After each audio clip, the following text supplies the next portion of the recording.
First of all, because I recorded the video for week 2 before the deadline for you to complete your online orientation by introducing yourself on the discussion board, I want to take a moment to belatedly thank you for your honest and thoughtful posts there.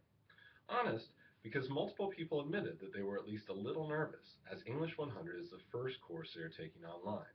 Thoughtful, because almost all of you came up with insightful questions or concerns you had about taking this particular course online this semester. As far as feeling nervous about being a student in an online class for the first time, well, I believe that I need to match your honesty with my own.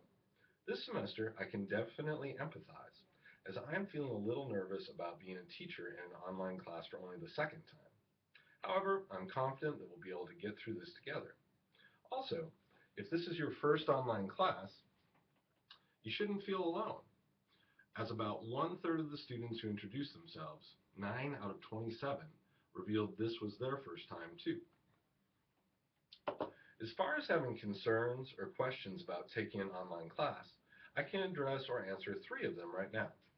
First and foremost, many of you expressed concern about the lack of face-to-face contact in online class.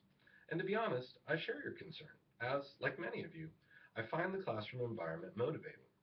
However, I do want to reassure you that you are welcome to meet with me in my office face-to-face if you are able to come to campus. Second, speaking of interacting with me, another common concern was about how you will be able to ask for my help when you need it. The most important tip I can give you here is to try to at least skim through the contents and activities for each week, which should always be posted no later than Sunday morning, as early as possible. If you have a question you need answered, try to either email or call me between Monday and Friday. On those days, I check my email and phone messages multiple times, from morning to evening. The promise I make to you in your syllabus is to always get back to you within 24 hours. But if you contact me during the work week, I will be able to get back to you faster than that. I continue to check my email on the weekends, just not as often. Simply put, as long as you send me the questions you need answers to before Sunday night, when many of your assignments are due, I should be able to respond in time. Third, speaking of not waiting until the last minute, many of you are worried about developing the time management strategies you'll need to successfully complete all the assignments for this class.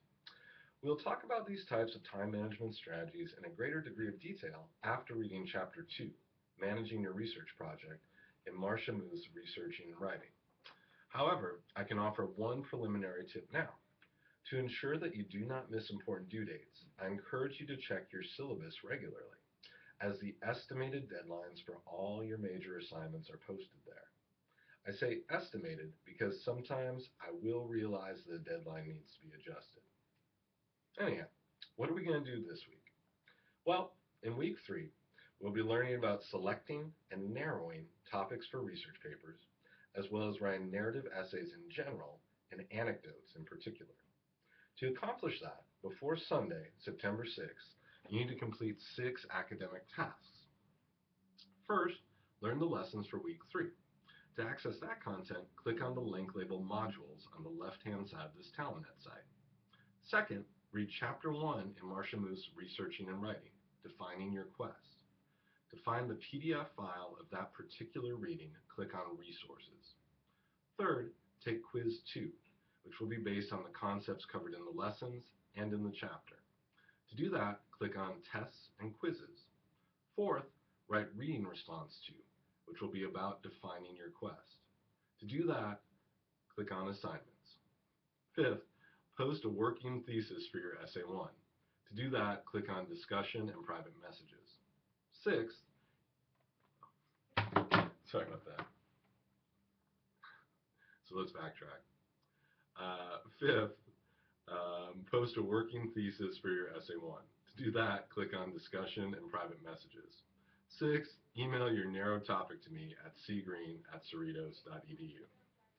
As always, feel free to email me if you have questions related to the contents or the activities for this week. Other than that, have a wonderful week.